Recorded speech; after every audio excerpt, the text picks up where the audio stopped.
করিস, তুই এত কাজ করিস কেন? 10,000 টাকা করে লাগে। তুই ছেলেকে পড়াছি, তোর বউ এসে দুটো ভাত দেবে তো? ছাড়ো আব্বা, তোমার ছেলে চেঞ্জ হয়ে গেছে বাবা। কষ্ট করে পয়সা ইনকাম করে তোকে দিয়েছি, তোকে ভালোবাসি, তাকে আমি বিয়ে করছি। নিমন্ত্রণ করি, ভালো করে খাই দেবো।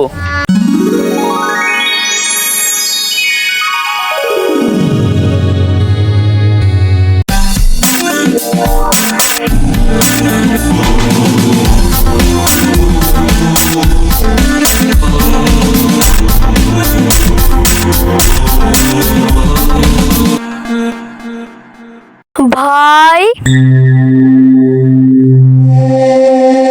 কি হইলো ভাই? আমাদের চাইতে তুই ডবল কাজ করিস, আমরা বাড়ি চলে যাই, তাও দেখি তুই কাজ করিস, তুই এত কাজ করিস কেন? আমার ছেলে কলকাতায় পড়ে, মাসে 10,000 টাকা করে লাগে। কাজ না করলে এত টাকা কোথায় পাবো বল?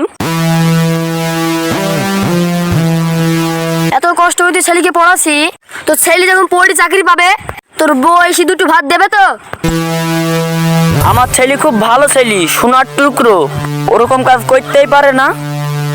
এখন তো কারো চলি ভাত দিছে না। না রে ভাই, দেবে দেবে। দিলে এই ভালো।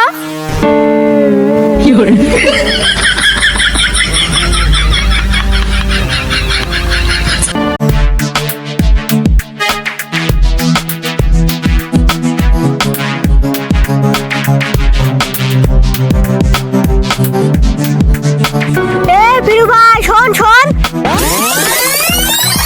কি হলো ভাই বল?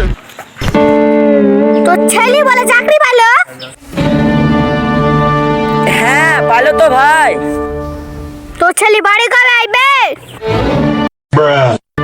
ছেলে আমাকে ফোন করেছিল আজ কি বাড়ি আইবে। তোর ছেলে তো চাকরি পাইলো, দুটো মিষ্টি খাওয়া। ছেলের বি দেব, একবার নিমন্ত্রণ করি, ভালো করে খাই দেবো। ঠিক আছে ভাই, আমাদের সবাইকে এখান থেকে নিবি। আচ্ছা ঠিক আছে ভাই, তোরা থাক, এখন আমি চলে গেলাম।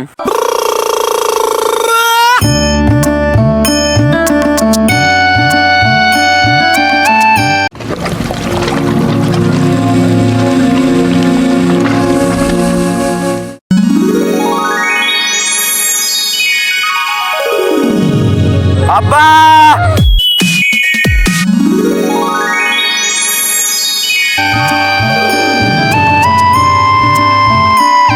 আয় বাবু আয়, কাছে আয়, তোকে কতদিন দেখিনি।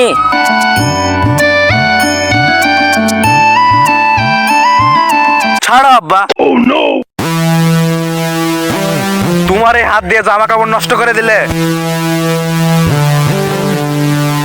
এ কি বলছিস বাবা, তুই তো আমার ছেলে।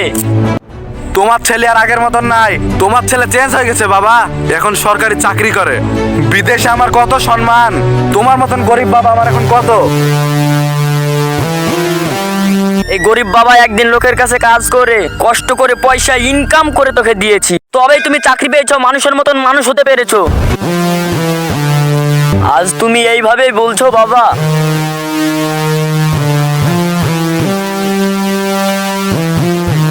এই বাবা বাবা করো না তো, এখন আমি সরকারি চাকরি করি। সাহেব বলো সাহেব। ঠিকই বলেছেন সাহেব, আমি তো আর জানিনি চাকরি কাকে বলে, সেটা আজকে আমি নিজে চোখে দেখে নিলাম।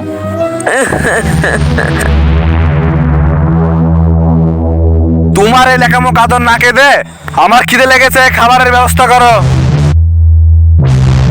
ঠিক আছে সাহেব, আপনি যান, আমি খাবারের ব্যবস্থা করছি।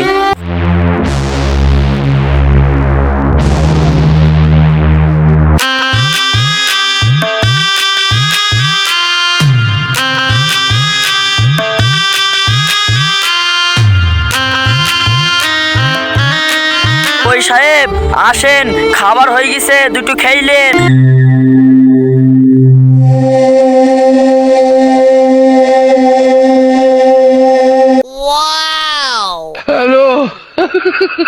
খালি আলুর ঝোল, একটু মাংস আনতে নে।